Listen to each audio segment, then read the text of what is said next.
ఈ విషయం మీకు తెలుసా? ఇదిగో యువతీ యువకులు మీకే ఈ విషయం. యువతీ యువకులందరూ కూడా హోటల్ రూమ్స్లో కనుక షేర్ చేసుకుంటే కనుక వారి యొక్క వ్యక్తిగత విషయాలన్నీ కూడా బహిర్గతం కాబోతున్నాయి. ఇంతవరకు కూడా ఎంతో సెక్యూర్గా ఉన్నటువంటి హోటల్స్ ప్రస్తుతం ఓయో అనేటటువంటి భూతం ఓయో రూమ్స్లో చేరుకున్న నేపథ్యంలో వారికి సంబంధించినటువంటి వ్యక్తిగత విషయాలన్నింటిని కూడా సీసీ కెమెరాల్లో బంధించి వాటి ద్వారా బహిర్గతం చేస్తూ దాని ద్వారా డబ్బు గుంజుతున్న పరిస్థితి ప్రస్తుతం దాపురించింది. కాబట్టి యువతీ యువకులందరూ కూడా మీరందరూ ఆలోచించుకోండి. ఇటు ఫ్యామిలీలకు కూడా ఓయో రూమ్స్కి వెళ్ళాలా వద్దా అనేటటువంటి నిర్ణయం మీ చేతుల్లోనే ఉంది.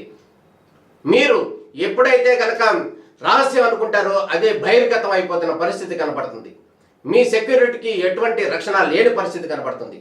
కాబట్టి బీ కేర్ఫుల్. శంషాబాద్లోని ఓయో హోటల్లో నిర్వాహకం తాజాగా వెలుగు చూసింది.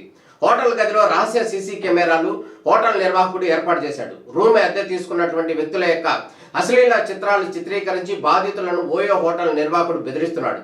హోటల్ నిర్వాహకుడు బాధను ఎదుర్కొనలేక ఓ జంట పోలీసులకు ఫిర్యాదు చేసింది. దీంతో పోలీసులు హోటల్ను తనిఖీ చేసి రహస్య సీసీ కెమెరాలను స్వాధీనం చేసుకున్నారు. నిందితుడిని అదుపులోకి తీసుకుని పోలీసులు విచారణ చేస్తున్న పరిస్థితి కనపడుతుంది. ఓయో రూమ్స్ ఎక్కడ ఉన్నా కూడా అక్కడ అసాంఘిక కార్యక్రమాలకు అడ్డాగా నిలుస్తున్న పరిస్థితి కనపడుతుంది. ఈ క్రమంలోనే దీన్ని క్యాచ్ చేసుకునేందుకు నిర్వాహకులు సిద్ధమవుతున్నారు. గ్రేటర్ వ్యాప్తంగా ఎక్కడ పడితే అక్కడ విచ్చలవిడిగా ఓయో హోటళ్లు వెలిశాయి. ఇవి యువతీ యువకులను ఏకాంతంగా గడిపేందుకు బెస్ట్ లొకేషన్గా మారుతున్నాయి.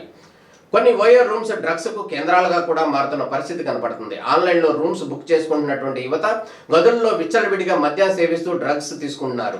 గదుల్లో ఇద్దరికి మించి మూడో వ్యక్తిని అనుమతించకూడదు. వీటి పట్ల యువతీ యువకులు ఆకర్షితులవుతున్నారు. ఇలాంటి వ్యవహారాలన్నింటినీ ఓయో హోటల్ నిర్వాహకులు క్యాచ్ చేసుకుంటున్నారు. ఆన్లైన్ బుకింగ్స్ చేసే హోటళ్లు కొన్ని ధనార్జనే ధ్యేయంగా పనిచేస్తున్నాయి.